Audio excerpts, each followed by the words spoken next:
Ahí estamos. Bueno, buenas tardes, les damos la bienvenida a este tercer Ateneo de la Asociación Toxicológica Argentina.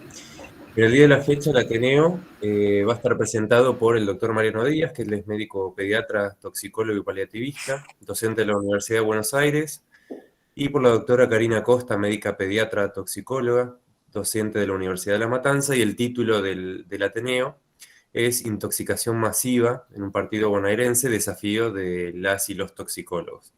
Así que les agradezco mucho, les recordamos a todos los que están presenciando el Ateneo que pueden hacer preguntas no en el chat, sino que al lado del chat hay un triángulo, un cuadradito y un círculo. Háganlas ahí para que no se mezcle entre los saludos, las preguntas o comentarios que quieran hacer. Así que les dejamos el espacio, Karina y Mariano. Gracias. Gracias. Bueno, ¿qué tal? Buenas tardes, soy el doctor Díaz Mariano.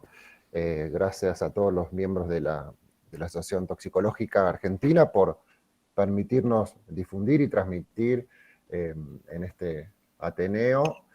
Bueno, y desde ya a mi compañera, la doctora Karina Costa, que también me ha invitado. Lo mío es sencillamente contar, relatar el caso clínico que nos vino a nosotros, nos pareció muy útil y muy oportuno con situaciones que hemos tenido, todos conocidos en febrero pasado, que tiene que ver con intoxicaciones masivas, ¿no? Donde realmente las toxicólogas y toxicólogos tenemos que intervenir en forma bien inmediata para evitar riesgos. Así que bueno, desde ya, Cari, gracias por estar. Karina, voy a pasar las diapositivas, es mi compañera de hace mucho tiempo, juntos nos hemos formado. Ella era residente superior mía en nuestra residencia básica, que era la pediatría en el Hospital de Niños de San Justo, Ramón Exeni. ¿Sí? Ella es la responsable del servicio de toxicología ahí en La Matanza. Y aparte es docente de la cátedra de Medicina Legal y Toxicología en la Universidad Nacional de La Matanza. Así que bueno, ya me presenté, soy el doctor Díaz Mariano, médico pediatra, toxicólogo y paliativista, y bueno, voy a compartir inicialmente el caso clínico que hemos tenido. Me tocó intervenir en el inicio del caso clínico y después la doctora Karina fue la que tuvo la oportunidad en el seguimiento. ¿Cuál es el objetivo de la presentación de este caso clínico? Es brindar, a partir del caso, las características de una intoxicación masiva aguda, brindar una actualización en diagnóstico y tratamiento del tóxico involucrado, un tóxico que para nosotros los toxicólogos es conocido, pero bueno, siempre nuestra intervención tan detectivesca nos permite arribar al diagnóstico más fácilmente que otros, y destacar el rol de la toxicología en la dinámica de las intoxicaciones masivas, ¿no? Y por último, plantear intervenciones para optimizar las redes toxicológicas. Difícil, es como que muchas veces uno se tiene que arreglar con lo que tiene, que no es mucho, y es demasiado. Vamos a empezar con la presentación. Esto sucedió un 7 de agosto, invierno. Ingresa al servicio de emergencia del Hospital de Niños de San Justo 7 pacientes que variaban desde los 3 a 12 años con un cuadro clínico caracterizado por náuseas, vómitos, cefalea y diarrea de 2 horas de evolución. Ingresan todos derivados, algunos en forma así por sus propios medios y otros por ambulancia. Se le indicó, bueno, ABC como siempre, el oxígeno complementario, un balance hidroelectrolítico, en algunos casos fue aporte oral, en otros ya inmediatamente por el grado de deshidratación que tenían parenteral, reposición parenteral, y dipirona en los casos de dolor, donde algunos pacientes tenían un cuadro de dolor leve, y se le solicitó exámenes de laboratorio para comenzar el abordaje. Bueno, del interrogatorio inicial surge que estaban almorzando en un comedor comunitario, donde aparte había una calefacción con brasero y participaban de ese evento otras personas, incluidos adultos, ¿sí? Los primeros datos iniciales donde uno pudo recabar, en realidad fueron los médicos de la emergencia que pudieron recabar. Bueno, la intoxicación diagnóstica inicial para como para nosotros ya estamos pensando, barajando algunas hipótesis, intoxicación alimentaria e intoxicación con monóxido de carbono, dada la situación donde estábamos en agosto, ¿sí?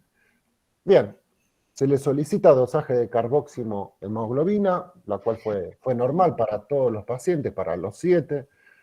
Así que bueno, la primera hipótesis es como que estaba algo descartada. Ahí interviene el toxicólogo, donde sospecha una intoxicación dada la repercusión de varias personas, ¿no? en el evento. Se indica internación para diagnóstico y tratamiento, el ABC, por supuesto, y la valoración por especialistas, dado el donde surge el tóxico involucrado. Bueno, ahí se inicia un interrogatorio más dirigido, con más tiempo, más dedicación, más orientado, y de ahí se empieza a rescatar algunos datos. Habían estado comiendo, almorzando un guiso, fideos, tomates, calabazas, en forma detallada se empezó a recabar datos, fideos, tomates, calabazas, morrón, cebolla, carne vacuna y pan. Después surgió el antecedente de la presencia de un brasero, el cual estaba en un espacio amplio y con múltiples aberturas, por lo cual también se descartó un poco esta primera hipótesis, diagnóstico diferencial, sino. Y acá el cuadro clínico, que fue ya el que más nos orientó, ¿no? Los vómitos y la diarrea de intensidad moderada, con dolor abdominal, cefalea luego de 45 minutos de post-ingesta. Todo este cuadro fue después de 45 minutos post-ingesta. Ahí se rescatan más datos, en esto participan 30 personas, incluidos adultos en total, o sea que habría un mayor pacientes involucrados, y ahí se constata la utilización de un paquete sin etiquetar de sal. Y siguiendo un poquito más, escarbando un poquito más, porque esto no sale de uno, siempre es como que o se menosprecia o que no, es comida bien o comida limpia, las fuentes son sumamente confiables, y ahí es donde se constata y afirma uno de los integrantes que en ese comedor comunitario había un microemprendimiento de panadería. Bien, estamos acá, lo que llamamos los toxicólogos o infectología, las enfermedades transmitidas por los alimentos, ¿no? Donde tenemos agentes infecciosos, bacterias, tenemos parásitos, ¿sí? De todo tipo de microorganismos, alimentos que contienen sustancias tóxicas como la mandioca, papa verde. Después vamos a explayarnos un poquito más. La doctora Cari va a contarnos un poquito más. Contaminación, que pueden ser plaguicidas, metales pesados, hidrocarburos, plantas, otros compuestos, hierbas o aditivos, ¿no? Toxinas preformadas, intoxicación paralítica por moluscos, botulismo, estáfilo, ¿no? Micotoxina, síndrome urémico hemolítico, que fue uno de los diagnósticos que en su momento, cuando hablamos del caso, lo presentamos. Esto se presentó también con la doctora Karina, lo hemos presentado en un Ateneo Central de Pediatría en el Hospital Posadas, donde presenciaron los nefrólogos, ¿sí? Porque era muy, muy interesante, ¿no? Aparte del servicio de nefrología que contamos en el Hospital del Niño de San Justo, Ramón Exeni, cuenta con un servicio maravilloso de nefrología, un centro de referencia con respecto a la nefrología pediátrica en la Argentina y en Latinoamérica, a nivel mundial también. Pero bueno, todo puede ser. Bien, acá brevemente voy a contar cómo fue la evolución, la cronología de cada uno de los pacientes. Bueno, un paciente de 10 años presenta un cuadro clínico de diarrea, cefalea, una valoración por otorrino y cardiología sin particularidad, con un laboratorio normal y con buena evolución y normalización de su homeostasis en 2 días. Otro paciente de 11 años que presentó vómitos y diarrea con valoración de los especialistas bien normal, con un laboratorio normal, el cual requirió plan de hidratación parenteral, 2 días de internación. Otro paciente de 12 años con vómitos, cefalea, diarrea, con una valoración inicial normal, laboratorio normal y evolución que resolvió en las 48 horas. Después otro paciente de 4 años con náuseas y vómitos, con una valoración normal, y acá vemos que hay un toque, un daño renal ya, que lo podemos ver la urea de 115, con creatinina de 2,21. Acá esto, recuerdo los casos, inicialmente era normal el laboratorio que se le solicitó, y esto empezó a aumentar después de las 6, me acuerdo, 6 o 12 horas, ¿no? Inicialmente era normal, pero después se veía cómo iba picando el laboratorio y se veía la falla renal. Con creatinina de 2,21 y en la ecografía renal había parches, lo cual evidencia algún tipo de hipoflujo, ¿no? O déficit de sanguíneo.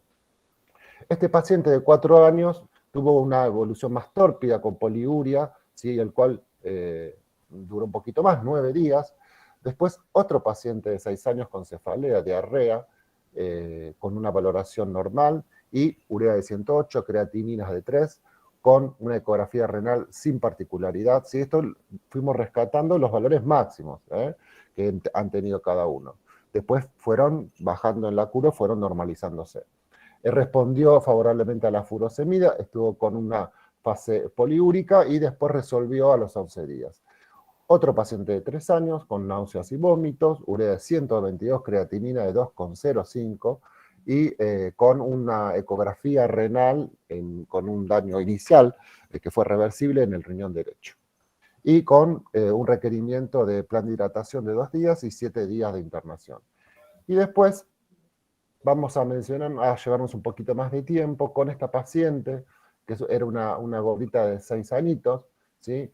Que fíjense inicialmente, como les mencionaba recién, tenía una urea de 42, una acidosis metabólica, no era algo franco, era algo bastante mínimo, era leve, con una evolución y tratamiento en la cual se destacaban las náuseas y los vómitos y requirió un plan de hidratación. Al día siguiente, fíjense, un urea de 87, creatinina de 2,93, conservaba la diuresis, requirió como tratamiento plan de hidratación, ¿sí? Conservaba la diuresis, pero bueno, contábamos con un servicio, como ahora, por supuesto, de nefrología, el cual se decide pasarla a nefrología del hospital.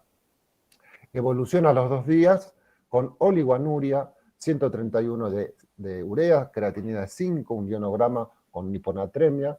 El potasio, fíjense, si bien está normal, estaba en un rango más bien superior, un hematocrito de 35, donde podemos ver que empezaba a concentrar la gordita.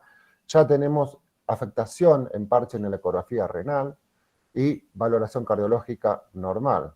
Fíjense, a los 2 días, que a veces uno pasa, vemos en la práctica que el paciente consulta con este tipo de tóxico, se le otorga el alta por requerimientos tal vez de otro tipo de paciente, ingresos de pacientes, y bueno, a veces hay que tener en cuenta esto, ¿no? Valoración cardiológica, como dije, normal, se le indica todo esto ya indicado por nefrología, restricción, dieta hiposódica, furosemida, y en lo sucesivo, al día siguiente, 10 ya, la paciente está anúrica, ¿no? 300 de urea, creatinina de 7,64, 133 de sodio con 6,9 de potasio, lo cual la hiperpotasemia también requirió el tratamiento que ahora voy a mencionar, una acidosis metabólica con ácido úrico también elevado, fósforo de 10, y acá se le indica después a las 72 horas hemodiálisis, beta 2, bicarbonato, gluconato de calcio y resinas de intercambio, dado alopurinol y carbonato de calcio, dado toda la falla renal que presentaba, el potasio, el ácido úrico y el fósforo que tenía la paciente. El día 11, la paciente presenta, ya estamos en el día cuarto, ¿no? Urea de 220 con una sesión de hemodiálisis, con una hiponatremia, un potasio bastante normal, todavía estaba anúrica, y ahí se hace la segunda sesión de hemodiálisis. Después, al día siguiente, urea de 178, un hematocrito de 32, con un calcio de 7,6, requiere una tercera sesión de diálisis con tratamiento indicado por nefrología, con calcio y alopurinol.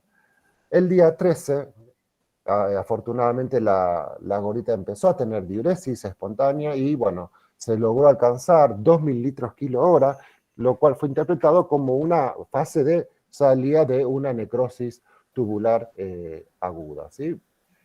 Bien, el día 13 al 17 la paciente conserva un ritmo diurético de 1,6 mililitros kilo hora con un sodio urinario de 115, un hematocrito bajito de 26 claramente, urea de 136, iono de 130 a 3,4 y empieza con una fase poliúrica, natriuresis e hiponatremia. El día 18 del 8 comienza con una vía oral y dieta libre. El día 22, un urea de 70, creatinina de 0,8, van mejorando los parámetros, los gases, ¿sí? Un hematocrito todavía bajito, fósforo de 4,51, y el día 24, afortunadamente, se le otorga el alta, ¿sí? Fíjense que ya 14, 15, 16, 17 días de la exposición, la paciente se le pudo otorgar el alta. Así que bueno, acá con esto, para terminar y darle paso a la doctora Karina, estamos en presencia de enfermedades transmitidas por los alimentos, ¿no? Que son todas aquellas desencadenadas por alimentos de forma directa o indirecta, donde hay una ingestión de un animal o vegetal con propiedades tóxicas que es confundido como comestible, o indirecta cuando el alimento contaminado está contaminado con un material tóxico. Así que bueno, le cedo la palabra a Karina para que nos actualice toda esta cuestión del bromato de potasio. Bueno, gracias Mariano. Bueno, buenas tardes a todos. Soy la doctora Karina Costa, un poco ya me presentaron al inicio. La idea es hacer un repaso un poco en lo que es el bromato de potasio. La verdad que parecería un poco incoherente a esta altura, en el año 2022, tener que seguir hablando de bromato de potasio, donde ya casi llevamos más de 20 años de la prohibición de este producto. Así que bueno, vamos a hacer un repaso un poco de lo que puede producir y qué características tiene esta sustancia. La siguiente, Mariana. Bueno, algunas de las características, ustedes saben de que es algo que en la jerga, sobre todo en el ambiente de las panaderías, se lo conoce con el nombre de pichi. De hecho, cuando los pacientes llegan a la consulta, dicen puede haber un contacto, una exposición, o uno tiene que preguntar justamente de esta manera para que los pacientes sepan de lo que estamos hablando. Tiene una coloración blanquecina, un aspecto cristalino, es un polvo y de hecho el problema que tenemos mayormente es con esta textura semejante que tiene con el azúcar o la sal, que es un poco lo que estuvimos viendo en la presentación que hizo Mariano con estos pacientes que habían preparado la comida justamente pensando que era sal. En la mayoría de los casos que tenemos, la confusión tiene que ver con esto, con la sal. Vamos a ver que puede haber alguna otra motivación, o intencional, o suicida, pero en general ocurre esto, que es lo accidental con la confusión del producto con la sal o con el azúcar. La siguiente. También sabemos que hay otro tipo de utilizaciones con respecto al bromato de potasio, que es sobre todo como neutralizador de permanentes en frío. La verdad que no hemos tenido consultas de este tipo, generalmente siempre están relacionadas con la industria de panadería, o sepamos que también hay muchos emprendimientos actualmente a nivel casero y esto uno lo tiene que tener en cuenta. La siguiente. Por supuesto que sabemos que la utilización del bromato de potasio en las panaderías es como para mejorar el pan. Cuando uno habla con gente que trabaja en panaderías o son panaderos, nos dicen que es llamativo realmente el cambio que hay entre el pan que tiene bromato y el que no lo tiene, porque más allá de que es un pan más inflado, la conservación dura mucho más tiempo también el pan y justamente ellos lo quieren utilizar de esta manera para poder aprovechar más cuando realizan el pan. Un poco lo que les decía en cuanto a la prohibición del uso del bromato de potasio, ustedes se pueden fijar que hay diferentes resoluciones que ya desde el año 95 se había puesto de que tenía que haber una eliminación en el uso de este producto. Ya vamos a ver también, más allá de la toxicidad aguda, tiene que ver con los problemas que puede tener a posteriori, que tiene que ver con alguna asociación, algún tipo de cáncer. Por lo tanto, de esta manera se había resuelto no utilizar este producto. En el año 95 vuelve a salir una nueva resolución, justamente para prorrogar este plazo de la primera del año 95. Después, en el año 97, se hacen prórrogas de estas mismas resoluciones. Se sigue prorrogando en el año 98 hasta que en el año 2000 se decide directamente la prohibición de su uso y tratar de reemplazarlo por algún tipo de sustancias como puede ser la vitamina C, el ácido ascórbico o algún otro producto enzimático para que reemplace el efecto que provocaba el bromato de potasio en el pan. La siguiente. Bueno, ustedes pueden ver, ahí hay una famosa página donde uno puede hacer compras, donde fácilmente uno puede conseguir en la actualidad bromato de potasio. Recuerden que también en algún momento se preparaban las bolsas de harina, ya venían directamente preparadas con una cantidad específica. En general se hablaba de 5 gramos de bromato de potasio en 70 kilos de harina. En este caso podemos ver de que uno lo puede conseguir, entonces en la actualidad, a pesar de las prohibiciones, se puede tener acceso y la gente lo puede comprar. La siguiente.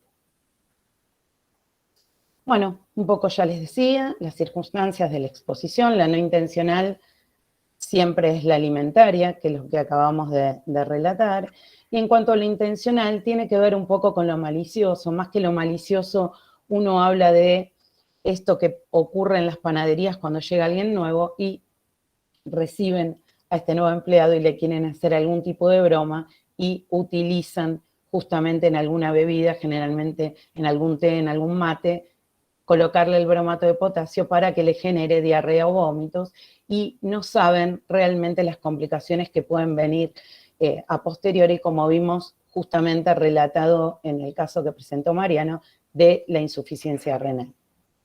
Hemos tenido también algún que otro caso de tentativa de suicidio, pero es mucho menor la frecuencia.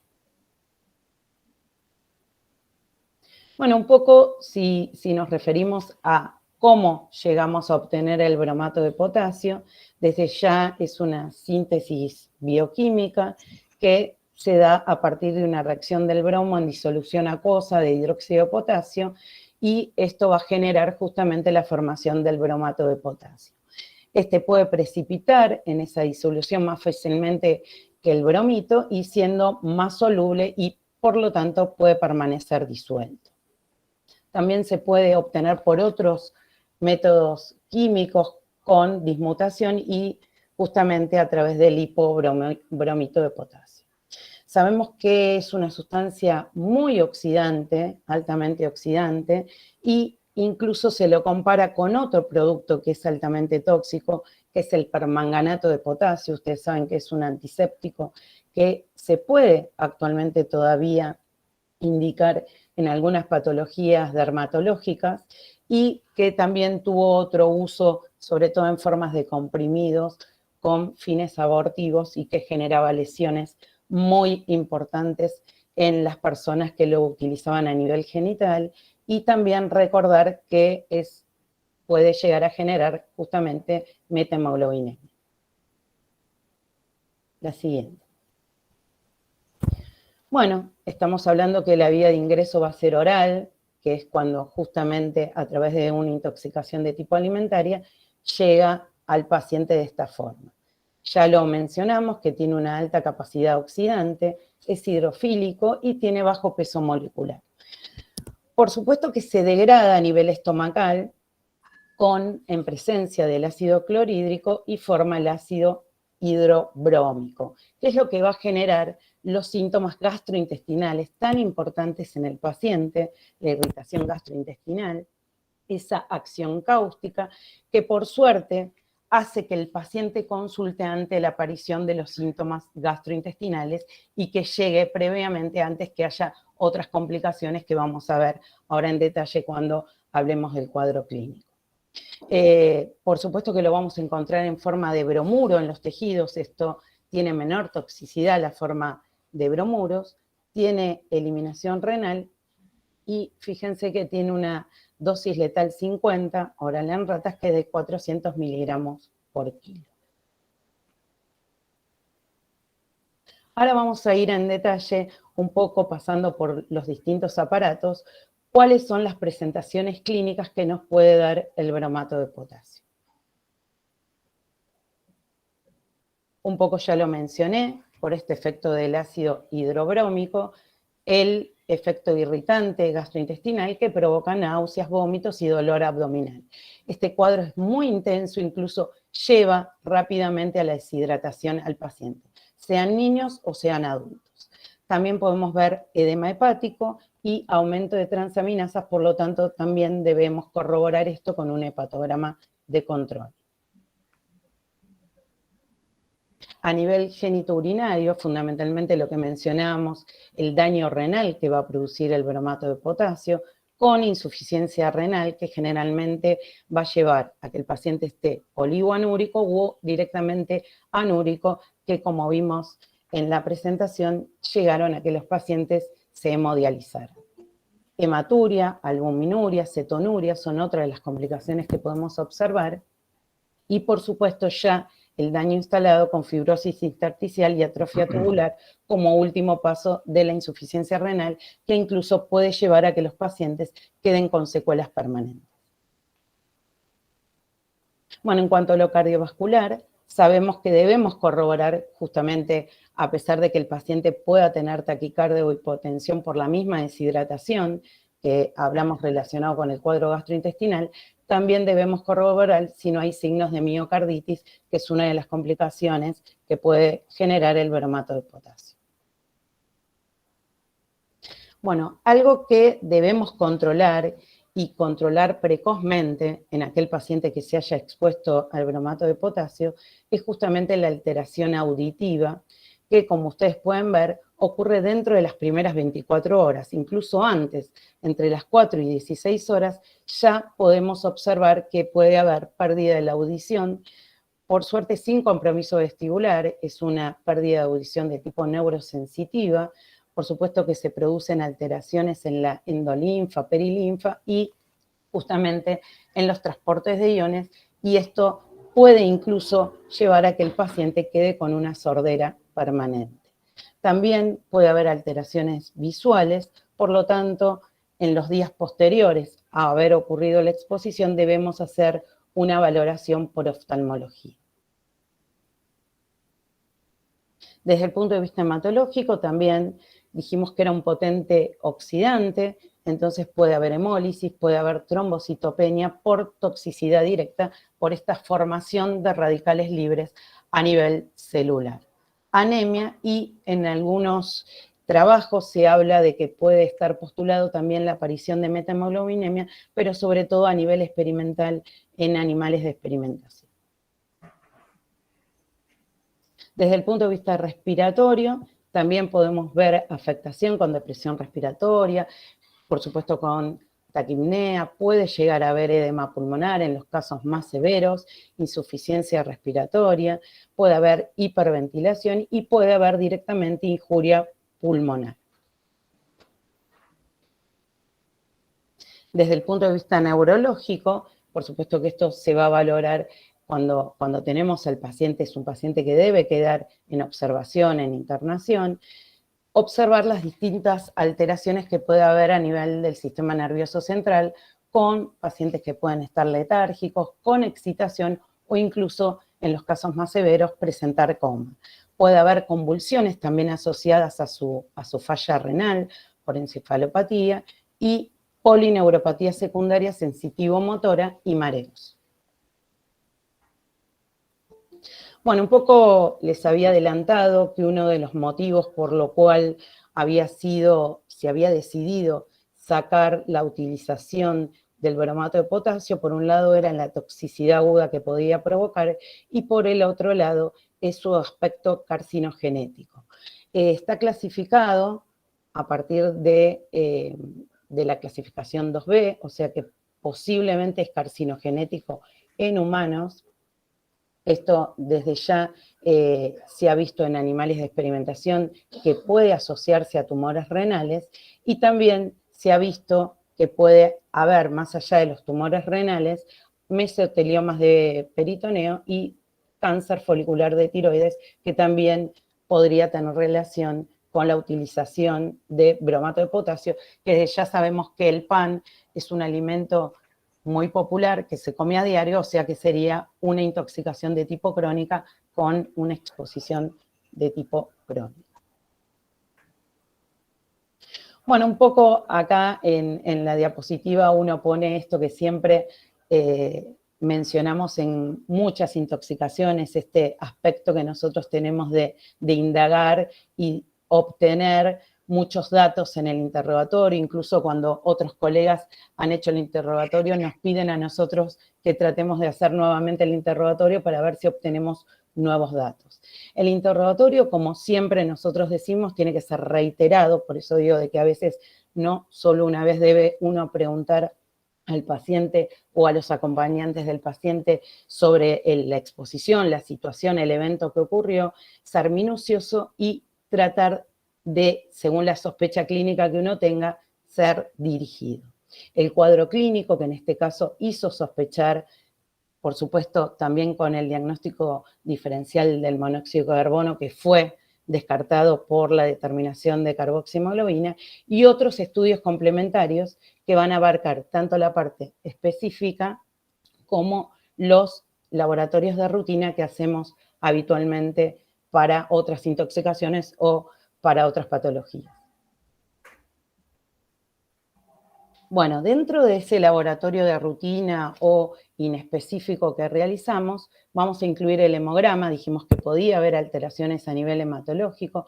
Fundamentalmente acá vamos a hacer hincapié en la determinación de la función renal completa, por supuesto con orina, y también haremos un estado ácido base porque sabemos que se va a acompañar de acidosis metabólica. Desde ya también la función hepática, dijimos que podía haber aumento de las transaminasas y, como dijimos, también signos de hemólisis acompañados de otra sintomatología también.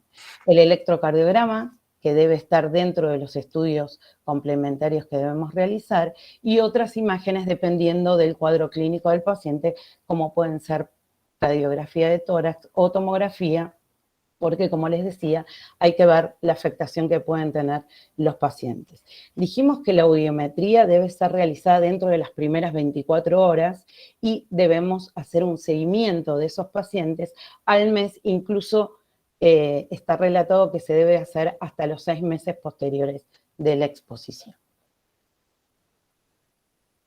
Dentro de los estudios específicos, la verdad que estaría el dosaje de bromuro de bromato, la verdad que de rutina no se puede hacer, no se puede realizar en todos los lugares, tienen que ser laboratorios específicos que estén relacionados justamente con toxicología, así que la verdad que realmente no tendría mucho sentido, sino sobre todo el antecedente, la clínica y los laboratorios inespecíficos que realicemos que estén justamente como habíamos mencionado, alterados. Ahí se menciona que no debe realizarse, por supuesto, si uno realizó el tratamiento con tiosulfato de sodio, que hace la conversión de bromato a bromuro, y que ahora lo vamos a charlar en las diapositivas que siguen, y por supuesto que podemos también realizar el estudio en algún producto sospechoso o puede ser incluso en algún alimento que uno piense que puede estar contaminado con bromato. Bueno, el tratamiento, como siempre hablamos, las medidas iniciales y de soporte, estabilizar al paciente, realizar un balance hidroelectrolítico, estamos hablando que es un paciente que se puede deshidratar fácilmente, reponer según la reposición de agua y de iones, según las pérdidas que tenga el paciente. Por supuesto que las medidas de rescate van a estar muy limitadas, sobre todo porque el paciente generalmente llega sintomático y no nos da tiempo a poder realizarla, porque tampoco el paciente va a poder tolerar, por ejemplo, que nosotros realicemos o colocar una sonda o administrarle carbón activado, porque el paciente está sintomático y está con náuseas o está con vómitos. Así que la verdad que realmente las medidas de rescate quedan muy limitadas. Por supuesto que, como habíamos mencionado, la hemodiálisis va a ser un método extracorpóreo que quizás vamos a tener que utilizar. Por supuesto que esto siempre es consensuado con los nefrólogos, por más que tenga una indicación desde lo toxicológico, siempre es algo que se hace en consenso con los nefrólogos. Por supuesto, si el paciente ya está en falla renal o está con una acidosis metabólica refractaria. En cuanto al liposulfito de sodio, tiosulfato de sodio, la siguiente, Mariano. Ahora lo vamos a mencionar. Yo hice una búsqueda justamente para esta presentación y la verdad que sigue siendo bastante discutido la utilización del tiosulfato de sodio en el caso de la intoxicación por bromato de potasio. Quedaría nada más que restringido para casos severos, ahora lo vamos a ver. Tiene una acción antioxidante, uno lo podría utilizar, pero queda reservado nada más que para casos severos. Acá un poco ya lo fuimos mencionando en cuanto a los diagnósticos diferenciales que se pueden plantear en este caso: gastroenteritis de origen infeccioso o por toxinas, el síndrome urémico hemolítico, que es algo que debemos tener en cuenta en pediatría, porque se puede presentar con frecuencia, intoxicaciones medicamentosas, intoxicaciones por plaguicidas, intoxicaciones por ingesta de hongos tóxicos, intoxicación por monóxido de carbono, por algunas intoxicaciones mucho más severas que provocan hipoxia, como puede ser el ácido sulfídrico, intoxicaciones alimentarias, pero de otros productos químicos, por mentales, ya mencionamos también por plaguicidas, por algunos hidrocarburos, por conservantes, por ejemplo, todo lo que tiene que ver con nitrato de sodio. Nosotros también tuvimos intoxicaciones colectivas o masivas por nitrato de sodio que llevaron a que los pacientes, incluso algunos estuvieran graves o fallecieran por metahemoglobinemia, asociado también a la confusión de nitrato de sodio con sal. Y, por supuesto, todo esto lleva a la psicosis colectiva, que tiene que ver con un montón de pacientes intoxicados y que llevan a que todos tengan síntomas y a poder determinar cuáles, digamos, a poder clasificar a este tipo de pacientes. Bueno, un poco para finalizar, sabemos que es una intoxicación que debe tener notificación epidemiológica obligatoria. En este caso se hizo el análisis toxicológico del alimento en cuestión, que era lo que se había preparado en este comedor, y surgió de que justamente se confirmó que había bromato de potasio y se pudo obtener por el interrogatorio que una de las personas que cocinaba, que era una persona voluntaria del lugar, lo había confundido justamente con la sal por estar en una bolsa que no estaba rotulada. Bueno, esta vigilancia epidemiológica debe realizarse siempre. Recuerden que es o por un caso único o por un brote, porque puede haber un caso único y después surgir otros casos. Debe realizarse tanto a nivel municipal, provincial como nacional, y debe siempre llevar todos los datos completos para poder llevar el registro de estos casos. Bueno, acá un poco lo que mostraba esa fotografía es unos póster que deberían estar, si uno se fija, no los ve de rutina, en las panaderías donde no se utiliza justamente bromato de potasio. Por lo tanto, damos como entendido que siguen utilizando el bromato de potasio si no ponen este anuncio. Bueno, un poco la repercusión a modo de resumen de los casos que habíamos mencionado al inicio. Eran en el Hospital de Niños de San Justo 7 pacientes, en el Hospital Provincial del Kilómetro 32 7 pacientes, que eran pacientes tanto pediátricos como adultos, donde también presentaron un cuadro gastrointestinal, pero tenían laboratorios normales. En otro hospital que pertenecía también a la Matanza, en el hospital Quiza de González Catán, 4 pacientes de 3 a 8 años, pacientes también pediátricos. Y en la unidad de terapia intensiva pediátrica del hospital Posadas también hubo otro paciente de 3 años con alteración nefrológica que estuvo oligoanúrico. Fíjense los valores con urea de 120, creatinina de 3,3 y controles tanto por otorrino como por cardiología sin alteración.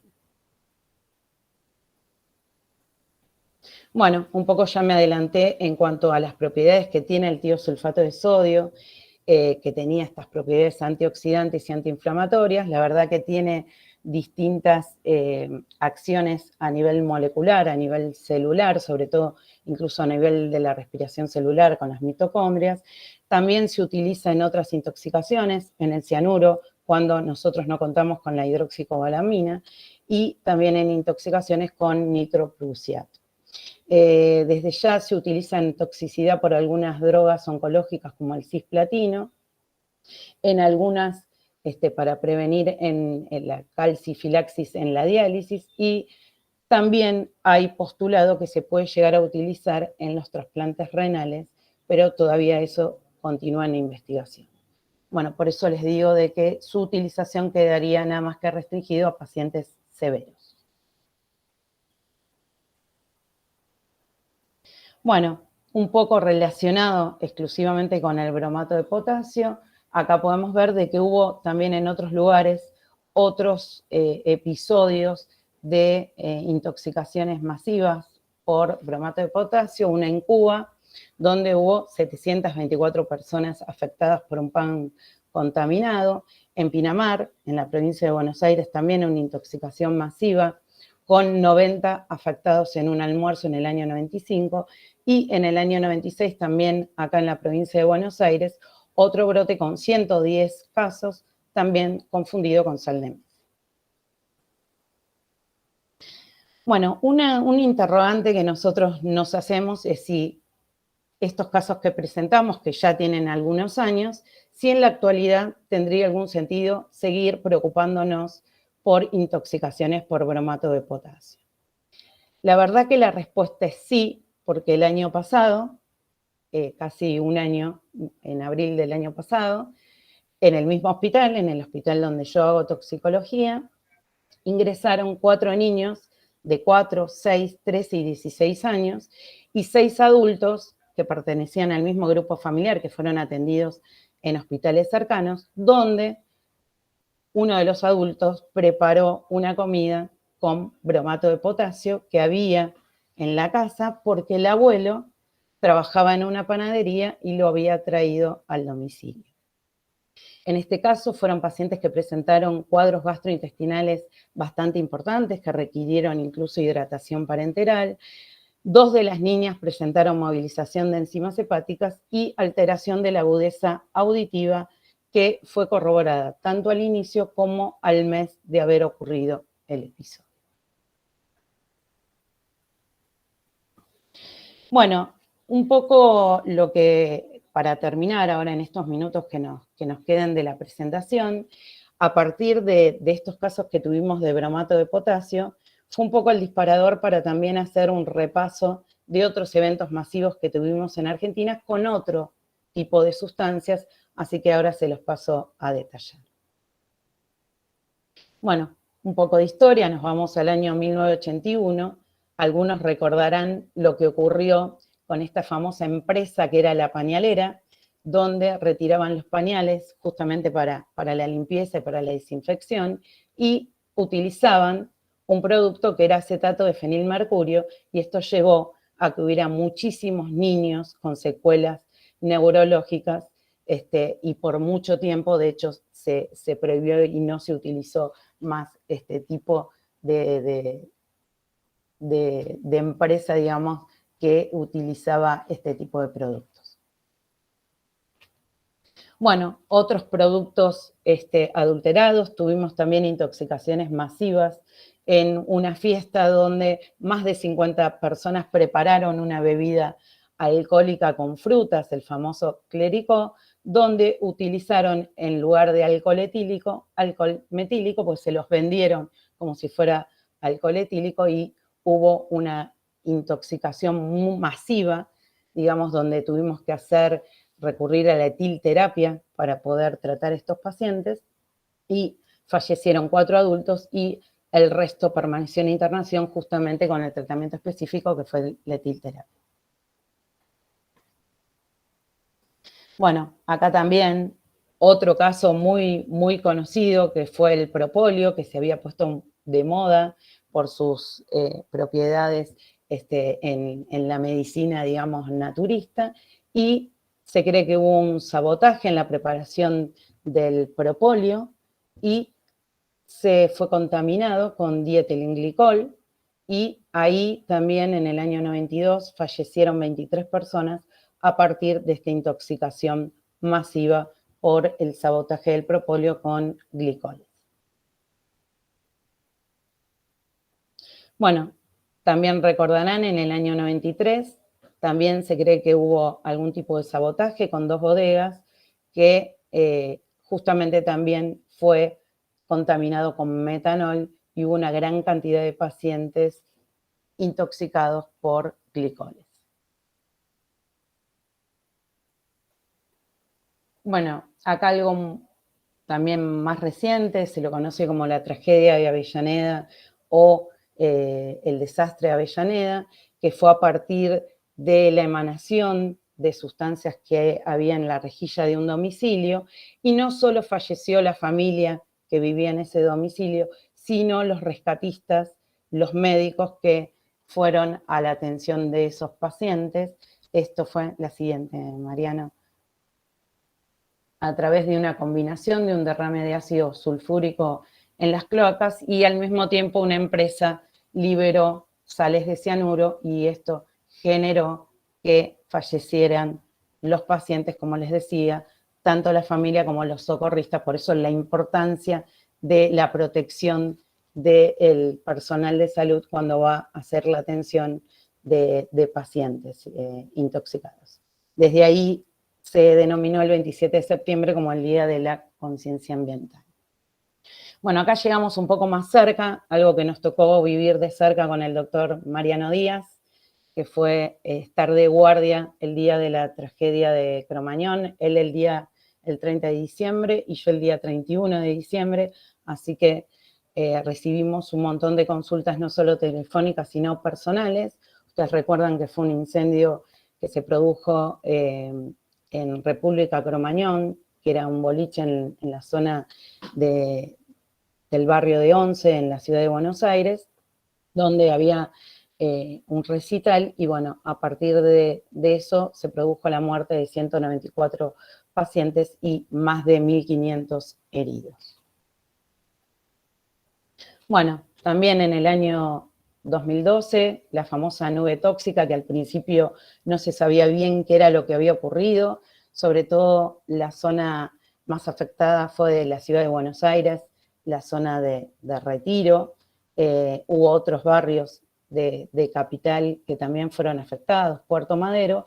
En el inicio se creyó que era mercurio, no sé si ustedes recuerdan que se había comentado esto, y después se pudo saber que era un carbamato que había sido justamente a través de un accidente en un contenedor. Bueno, también lo que ocurrió a partir de la erupción del volcán Chantén en Chile y que afectó, por supuesto, a Argentina también, a algunas provincias del sur de nuestro país, e incluso a la provincia, al sur de la provincia de Buenos Aires, con justamente el depósito de muchas partículas de sílice que también llevó mucho tiempo, digamos, los controles y la afectación, sobre todo a nivel respiratorio, que tuvieron estos pacientes. Bueno, acá llegamos a la Team Warp, que Flavia había puesto ahí por el chat, justamente, que fue esta fiesta electrónica donde los pacientes consumieron, entre los que se pudo saber, un derivado anfetamínico, una droga de diseño llamada Superman, y que llevó a que hubiera 5 muertos entre pacientes de 20 a 25 años y un montón de más de pacientes que estuvieron internados, incluso dializándose por la afectación renal que le produjo esta drogadicción. Bueno, también, aunque no quizás tan masivamente, pero ustedes saben que momentos donde aparece el calor en la época de verano, también hay aparición, sobre todo en la ciudad de Buenos Aires, donde está el Titus tivitatus, hay también situaciones peligrosas donde hubo muchas consultas justamente por picaduras de alacranes, e incluso recordarán el paciente pediátrico de 5 años que estuvo internado y que recibió justamente el tratamiento específico con el antiveneno y que tuvo afectación cardiológica severa. Bueno, acá hay un caso que justamente el doctor Mariano Díaz lo publicaron en Archivos Argentinos de Pediatría, que también fue una intoxicación masiva en una fiesta infantil, en los famosos peloteros, donde ocurrió un corte de luz y utilizaron un grupo electrógeno en este salón que no tenía ventilación, donde había casi 60 personas, y al utilizarlo dentro de este ambiente se produjo una intoxicación masiva por monóxido de carbono, de los cuales teníamos 48 pacientes, de los cuales 27 eran niños y 21 adultos. Dentro de los pacientes estuvieron intoxicaciones leves a moderadas y ninguno requirió tratamiento con cámara hiperbárica, por suerte. Bueno, la jarra loca es algo que tenemos habitualmente que ocurre, a veces tenemos más casos o menos, depende del tiempo. Internet, todo lo que tiene que ver con las redes sociales nos complica con estas nuevas formas de consumo. La jarra loca es una forma de consumo que en los últimos años realmente ha tomado bastante auge y siempre tenemos también intoxicaciones masivas o de varios pacientes por jarra loca donde utilizan alcohol, algún tipo de bebida gaseosa, algún jugo y mezclada con generalmente medicamentos. Y lo más reciente que tuvimos, que fue, digamos, un cimbronazo para todos los toxicólogos y los médicos en general hace 2 meses, que fue los pacientes que empezaron a arribar a las guardias con sintomatología que no quedaba muy clara, aunque ellos referían de que habían consumido cocaína y que el cuadro clínico era bastante compatible justamente con depresión del sensorio, depresión respiratoria, que era compatible con algún tipo de consumo de opioides. Así que esto fue lo más reciente y que, por suerte, después de varios días pudimos arribar de que era carfentanilo. Creo que esto nos sirvió a nosotros como toxicólogos a manejarnos en red y a poder arribar a cómo manejarnos y poder llevar adelante esta intoxicación masiva que llevó a que fallecieran 24 pacientes. Bueno, ahora les agradezco la atención, espero que les haya sido útil esta presentación y los dejo para el cierre con el doctor Mariano Díaz. Estás muteado, Mariano.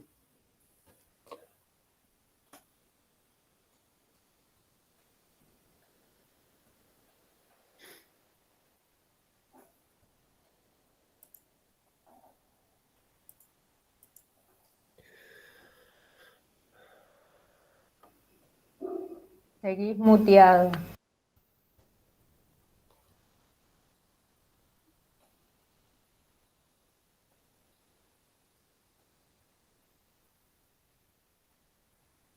No, ahí abajo tendría que ver con Alt Tab, cambiar de pantalla y silenciar el micrófono.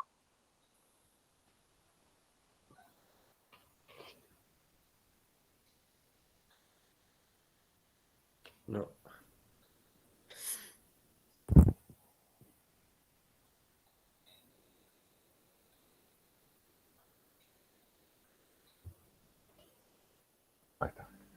Quédate acá, ahí está. Ahí, ¿Ahora ahí, se escucha? ahí, Mariano. Ahí está. Sí. Quédate acá. Ahí va. Ahí está. Bien. Ahí se ve, ¿no? Perfecto. Sí, Bien. sí. Y No está en para ahí. finalizar, bueno. ¿Cómo?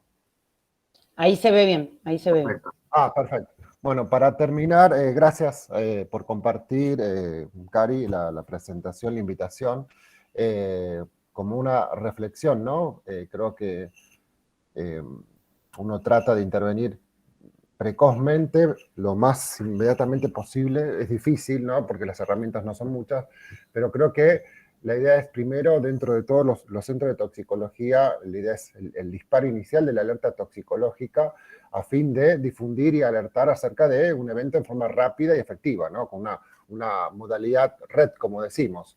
Y así poder accionar las intervenciones de manera oportuna a fin de generar los menores daños posibles. Estaría genial fortalecer este tipo de intervención, ¿no? Y que cada centro tenga un representante que se pueda ocupar tal vez de este tipo de eventos, ¿no? Asignado como un referente que pueda agilizar los tiempos, ¿no? Y toma de decisiones en forma conjunta, respondiendo a los requerimientos de la emergencia, ¿sí? A veces esta dificultad en la comunicación, donde hay riesgo de vida de muchos pacientes, a veces entorpece la intervención oportuna. Entonces estaría genial este tipo de intervención. Así que bueno, nos gustó con Cari compartir toda esta cronología histórica de los eventos en la Argentina, ¿no? Que nos hace también pensar, reflexionar y ver cómo la asociación toxicológica, que fue la que respondió en su momento y donde se trabajaba para arribar al diagnóstico en forma minuto a minuto, ¿no? Creo que es la asociación que tuvo esta apertura para la intervención. Y creo que hay que seguir y fortaleciéndonos en esto, que bueno, creo que vamos por excelente camino. Así que bueno, como siempre decimos, es preferible estar preparados para algo que nunca sucederá, a que suceda algo para lo que nunca estuvimos preparados, ¿sí? Bueno, vamos a dar un espacio a las preguntas o opiniones que cada cual quiera aportar, ¿no? Así que bueno, nada más. Gracias a Cari por compartir este espacio. Bueno, yo quiero felicitarlos, la verdad que la presentación estuvo bárbara, y un poco, voy a decir algo que es ilegal, estoy viendo a ver cómo hago para bajarme la 11ª edición del libro de Goldfrapp, todavía no lo logré, pero hay una cosa que dice en la introducción que a mí me pareció muy buena, y dice esto de que en las últimas 5 décadas los toxicólogos seguimos tratando a los pacientes por los cuadros clínicos, no esperando ni mirando cuál es la sustancia supuestamente involucrada, ¿no? Por eso me parece tan importante todo esto que ustedes comentaron, ¿no? Como no esperar a que aparezca cuál es la sustancia, sino tratar en forma sindromática a los pacientes, ¿no? Eso, nada más. Los felicito. Gracias. Sí, me sumo, excelente, y bueno, a partir de afortunadamente una intoxicación que ya no es tan frecuente como veíamos hace años atrás, aunque pese, como bien planteaban, que está prohibido, seguimos teniendo eventos. Yo había puesto en el chat, en San Juan tuvimos en una reunión familiar que estaba preparando chacinados, y entonces en el guiso que estaba en la abuela le puso sal, entre comillas, que terminó siendo bromato de potasio. Terminó toda la familia con un paro también, niños, los padres, los tíos. Terminó la reunión familiar en el hospital Rawson de San Juan. Así que es válido, pero lo otro que habían mencionado, las situaciones de que también nos toca acá en la región de Cuyo, los vinos que fueron adulterados por metanol.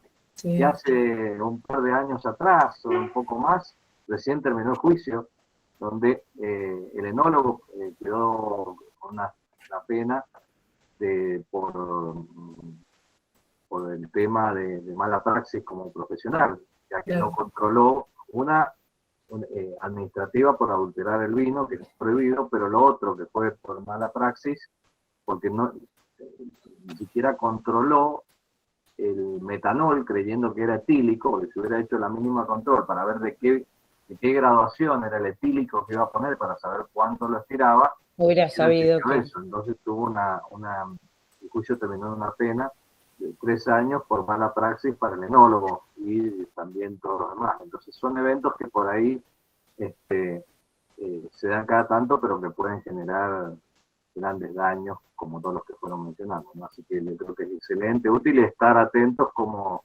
lo último que nos pasó con esta cocaína adulterada. Pero muy bueno el repaso y tener en mente esto. Así que muchísimas gracias. Bueno, y en el chat están felicitándolos todos, así que Bien. no hay pregunta. Los felicitan y agradecen la exposición, igual que nosotros. Sí.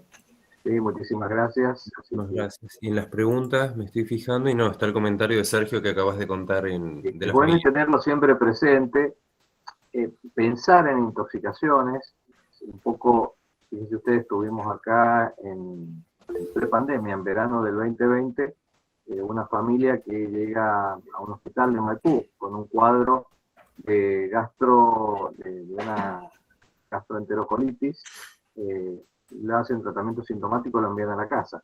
Esto termina después con complicaciones, esas milanesas se lo dan a los perros y los gatos, fallecen los perros y los gatos, y después termina falleciendo uno, y nos terminamos enterando por las noticias, que ahí empezamos a preguntar a las distintas áreas de bromatología, epidemiología, en ningún lado había saltado la alarma.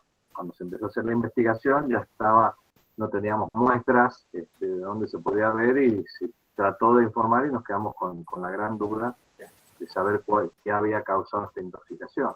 Entonces yo creo que es muy importante esto que ha mencionado y tener siempre, como decía Silvia, esta visión del toxíndrome y empezar a buscar, pensar y rápidamente aprovechar ese momento que es único, que es la toma de muestra para llegar al diagnóstico. Sí, tal cual. Creo que para nosotros, de la mirada toxicológica, la habilidad tiene que ver con, donde se abre todo lo que tiene que ver con los diagnósticos diferenciales, ¿no? Donde uno se ve ahí metido al frente y se le abre la cabeza pensando los tóxicos que pueden llegar a ser, como nos ha pasado con el tema del carfentanilo. Exacto. Sí, aparte, por eso, Mariano, me parece que es tan importante también recalcar la importancia de que toxicología sea una especialidad posbásica, porque todo eso que vos decís de los diagnósticos diferenciales y todo lo demás, lo podés hacer si tenés atrás una formación clínica o pediátrica, si no es muy difícil. Tal cual. Solamente... Sí, realmente es así. A mí me pasa que, bueno, yo soy la única toxicóloga que estoy en el hospital, y cuando me llaman a interconsulta, sea de la guardia o sea incluso de la sala, cuando ya el paciente está internado en la sala, siempre, ¿qué le vas a pedir de estudios toxicológicos? Primero veamos la clínica, veamos qué es lo que tiene el paciente, no es todo lo resolvemos con análisis toxicológicos. Y eso es lo que uno tiene que plantear, y la clínica sigue siendo soberana. Eso es lo que tenemos que tener siempre en cuenta. Bueno, muy bien. Muchísimas gracias. Bueno, muchas gracias. Gracias por la invitación a los miembros de la ATA y a Mariano para compartir este Ateneo. Y aprovecho acá, según la doctora Flega Vidal, que me ha asignado en el día de ayer, nos encontramos ahí está, en un evento bien, como siempre decimos, que apuesta a la toxicología, ¿no?